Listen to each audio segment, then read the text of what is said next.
what was the mood of practice like today? And I know you always want guys flying, getting around, this and that. How was that? Oh, it was great. I mean, the last full padded practice we had was on Sunday. So we went full pads on Sunday. We went shells on Tuesday, and then Wednesday and Thursday were both just in spiders and running around. So the last time we hit or tackled really anybody was Sunday, and the mood has been great. I mean, these guys have been flying around. They've been happy. They've been energetic. And I think they're extremely excited to go play a football game. Do you have a decision on starting kicker? I think it'll be the freshman. What's the transition like from training camp? And I know you kind of broke training camp when you guys came back here from Whitaker, but it's still, the game's far away. What's the transition been like from, this actual true game week and training camp is truly in the past and you're in your season game week routine? Well, that was the big thing that we wanted to do, was get in the routine. Last year, we took, you start the 20-hour a week clock. You got to give them a day off. Last year, we gave them Sunday off and we practiced Monday. This year, we gave them Monday off because that's the day off that we'll have throughout the season. So I think that's worked out well because we had a chance to recover. We had a mock game, which wasn't very physically intense on Saturday. Then we had what amounted to basically a Tuesday practice on Sunday, gave them Monday off to recover, get their massages, cryotherapy, saltwater float tanks, ice baths, all that stuff. And then Tuesday, Wednesday, Thursday was kind of tapering down the physical activity and ramping up the mental preparation. And so, we're fully transitioned now into a routine and to where we can continue to move forward throughout the season. What are the nerves like before the first? I'm sure there are nerves that kick in before every game, but is it a special feeling now till kickoff because it's the first game of the year and all this prep that's gone into it? It's funny that you ask. We talk because we're going to have a lot of freshmen that are going to play for us, and we actually had a conversation just the other day about nervousness is a good thing. Nervousness means you care. It means it matters to you and you want to perform well for the guys on your team and in your family. But nervousness is an energy. It's an excitement, and if channeled properly, you can use that to your advantage. When you're not prepared, that's when you feel pressure. That's when you feel scared.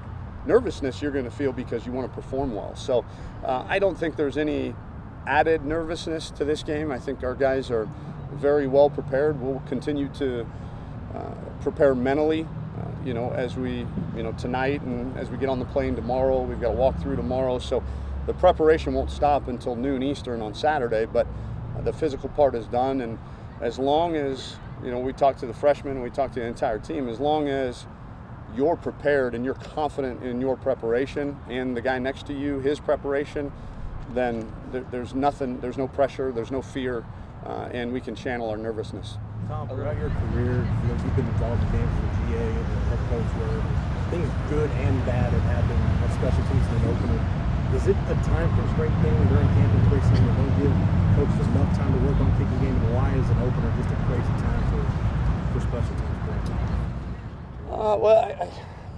That's a good question. I've never really thought of it. I don't know. Some years have been without a hiccup. Some years we've had hiccups, and so I think probably the best explanation is, there's very little, because you're limited by your roster size. There's very little, ones versus ones in special teams. You go into a scrimmage and it's the one offense versus the one defense. Well, when you're in a scrimmage and a lot of times you're the first string on your punt team, a lot of those guys are the first string on your punt return team too, and so they serve dual roles. And so I think the fact that you're going against scout team guys maybe more than anything might have a little sense to do in terms of the full speed aspect of that. But we devote a lot of time to it, throughout training camp, and I think it's maybe just the speed of the game that it takes a little bit of getting used to. Looking at the freshmen with the new redshirt rules, is that something you try to utilize early in the year? Do those guys maybe that weren't expected to play No, I think that's something we'll save for later in the year. As a head coach, the times that I've been a head coach, it's always towards the end of the year when attrition starts happening because of injury and bumps and bruises.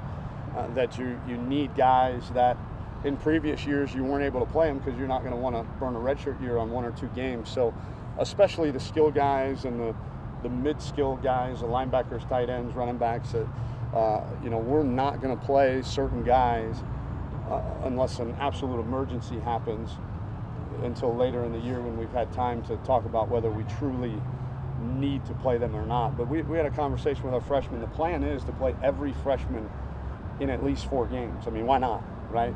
But we'll figure that out in terms of when those games happen later on in the season. T.O. said yesterday, you asked him, who's your guy?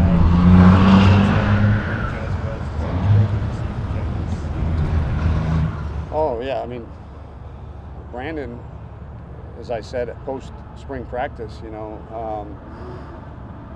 if there was an award for most improved player in spring ball, he would have gotten it, and he's continued to improve. I think he's benefited a ton from our strength and conditioning program. He's stayed healthy, which is a good thing, knock on wood. But he's grown in his leadership role. He's grown in his command of the defense, and in that position there's a lot of communicating that has to happen from his position, and a lot of taking charge that has to happen at that position, and he's done a fantastic job with it. All training camp and preseason, you've been really, really positive. Not even one of those you come and you rip the team to try and light a fire under their butts. That never happened. Are you trying to get them in the positive mindset because they've had so many struggles and all that, or is it you truly are really high on this team and are expecting really big, great things? Is that where all the positivity is coming from? Yeah, this is a different team. I mean, we can learn lessons from previous teams, but we're not going to dwell on anything from the previous year, good or bad. We're going to take a few lessons here or there, good and bad, and apply them. But this is a completely different team, and this team has responded to everything that we've asked them to do.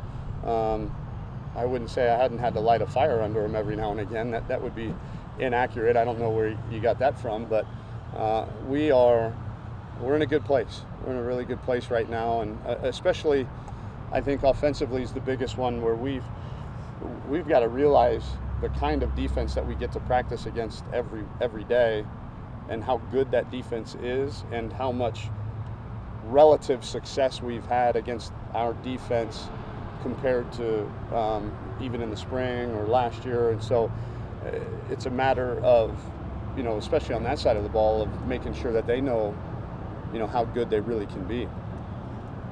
Time for one last one. T.O. said yesterday McCullough was probably Yeah, I think so. He ran around well today, but the travel and time change and being on an airplane and pregame warm-ups, all that stuff are going to, I would expect him to play, but I don't know that it's fair for. I would be surprised if he didn't, but I wouldn't necessarily rule that out. We'll determine that game time.